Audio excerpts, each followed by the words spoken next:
सूरह अल-कलम में अल्लाह पाक ने आप सल्लल्लाहु अलैहि वसल्लम का किस्सा बयान करते हुए फरमाया कि जब आप सल्लल्लाहु अलैहि वसल्लम कुरान पाक की तिलावत करते थे तो कुफार का बस नहीं चलता था कि वो आपको अपनी निगाहों से फिसला दें। यानी अगर अल्लाह पाक की हिफाजत आप सल्लल्लाहु अलैहि वसल्लम पर ना होती तो काफिरों की हासदाना नज़रों का शिकार आप सल्लल्लाहु अलैहि वसल्लम हो जाते, क्योंकि काफिरों का यह सोचना था कि हमें नबी का रुतबा क्यों नहीं मिला, अल्लाह हमसे हम कलाम क्यों नहीं होता, हम पे कोई किताब क्यों नहीं नाजिल हुई, इतना रोब, इतना दबदबा, इतना आला मुकाम हमें क्यों नहीं मिला, काश ये सब कुछ हमारा हो जाए। तो अल्लाह पाक फरमाते हैं अगर मैं आप सल्लल्लाहु अलैहि वसल्लम की हिफाजत ना करता तो अनकरीब काफर आपको अपनी निगाहों से फिसला देते। तो अजीज़ दोस्तों, ये आयत साफ साफ नज़र बद के बारे में बयान कर रही है और उसके साथ ये भी बता रही है कि जो शख्स अल्लाह की हिफाजत में मौजूद हो तो अल्लाह पाक उसको नज़र बद से बचाता है। यानी हर शख्स के ऊपर हर शख्स की नज़र बद लगना ज़रूरी नहीं, जिस शख्स के ऊपर अल्लाह पाक मंजूर करता है उसी शख्स को नज़र बद लगती है। अजीज़ दोस्तों, याद रखें जिस तरह नज़र बद लगने की चंद निशानियाँ या चंद अलामात हैं, इसी तरह नज़र बद ख़त्म होने की भी चंद निशानियाँ और अलामात मौजूद हैं। अजीज़ दोस्तों, याद रखें फल कभी भी दरख्त से नहीं निकलता। अगर यकीन न आए तो आप दरख्त काट के देख लें, लकड़ी ही लकड़ी मिलेगी। अनाज कभी भी ज़मीन से नहीं निकलता। अगर यकीन न आए तो आप ज़मीन खोद के देख लें, मट्टी ही मट्टी मिलेगी। रिस्क तो अल्लाह देता है, वो चाहे तो लकड़ी के अंदर से फल पैदा कर दे, वो चाहे तो मट्टी के अंदर अनाज पैदा कर दे, वो चाहे तो बादलों में से पानी बरसा दे, वो चाहे तो ज़मीन के अंदर से पानी निकाल दे। रिस्क तो अल्लाह देता है और उसका फरमान है कि तुम सबका रिस्क लिख दिया गया है। लेकिन हमारे माशरे में इसका उल्ट होता है। लोग किसी के पास अच्छी गाड़ी, अच्छा घर, अच्छा कारोबार, अच्छे बीवी बच्चे, अच्छे कपड़े, अच्छा खाना पीना देख लें तो उन लोगों की हसद ही ख़त्म नहीं होती। हाय,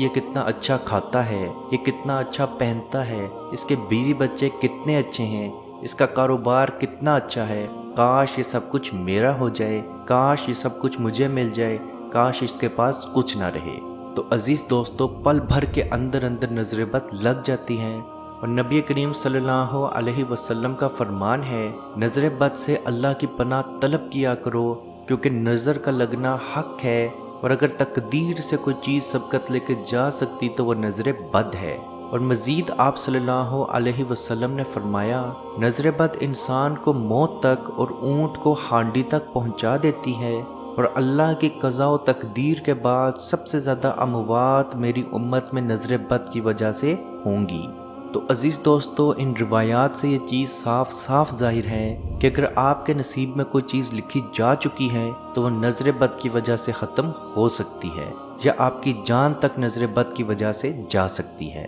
नज़र बद का वार पल भर में शुरू होता है, जिसकी पहचान मुंह की पिलाहट से शुरू होती है और आहिस्ता आहिस्ता जिस्म तक पहुंच जाती है, जिसमें अचानक चक्कर आना शुरू हो जाना या सीने में अचानक से घुटन शुरू हो जाना या अचानक से बहुत ज़्यादा कमज़ोरी महसूस होना या अचानक से आपका नेचर चेंज हो जाना, यानी कि आप बिल्कुल ठीक ठाक थे, अचानक से आपको गुस्सा आना शुरू हो जाए, अचानक से आपके जिस्म के ऊपर नीले कलर के निशान नज़र आ जाएं, अचानक से आपकी आंखें या जिस्म का कोई हिस्सा कांपना शुरू हो जाए। तो अजीज़ दोस्तों, ये नज़र बद की निशानियाँ और अलामात हैं, यानी आपके ऊपर नज़र बद मौजूद है और वो चंद ही लम्हात के बाद अपना असर दिखा सकती है।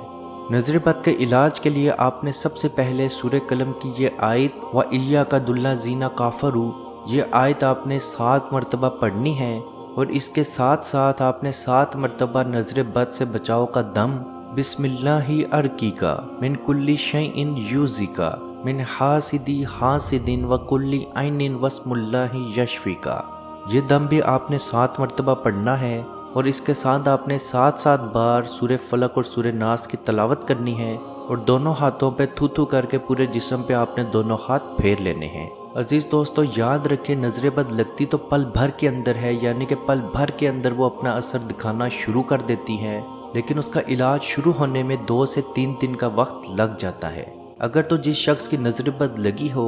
उसका गुस्ल किया हुआ पानी आप अपनी कमर पे बहा दें तो वो अल्लाह के हुक्म से उसी वक्त वो इंसान ठीक हो जाता है। लेकिन अगर आपको नहीं मालूम कि आपको किसकी नज़र लगी है یا ایک سے زیادہ انسانوں کی اگر آپ کو نظر لگی ہے یا جناتی نظر بد آپ پہ موجود ہے تو اس کے لیے سب سے پہلے آپ نے سورہ قلم کی یہ آیت 7 بار، نظر بد سے بچاؤ کا دم 7 بار اور سورہ فلق اور سورہ ناس کو 7 بار پڑھ کے دونوں ہاتھوں پہ تھو تھو کر کے پورے جسم پہ پھیر لینی ہے۔ نظر بد ختم ہونے کی نشانیاں کیا ہیں؟ تو سب سے پہلے آپ کی رنگت یعنی کہ آپ کے منہ کے اوپر جو پلاہٹ آئی ہوئی تھی وہ مکمل طور پہ ختم ہونا شروع ہو جائے گی۔ اس کے بعد اگر آپ سے اٹھنے یا چلنے نہیں ہو رہا تھا تو آپ آہستہ آہستہ چلنا شروع ہو جائیں گے، اور اگر آپ کے سٹمک میں یعنی معدے کے اندر بہت زیادہ پرابلم یا گیس یا ایسیڈیٹی موجود تھی تو وہ 2 دن کے اندر اندر آرام آرام سے ختم ہونا شروع ہو جائے گی۔ آپ کے جسم کے اوپر جو نیل کا نشان موجود تھا وہ فوری طور پہ غائب ہو جائے گا،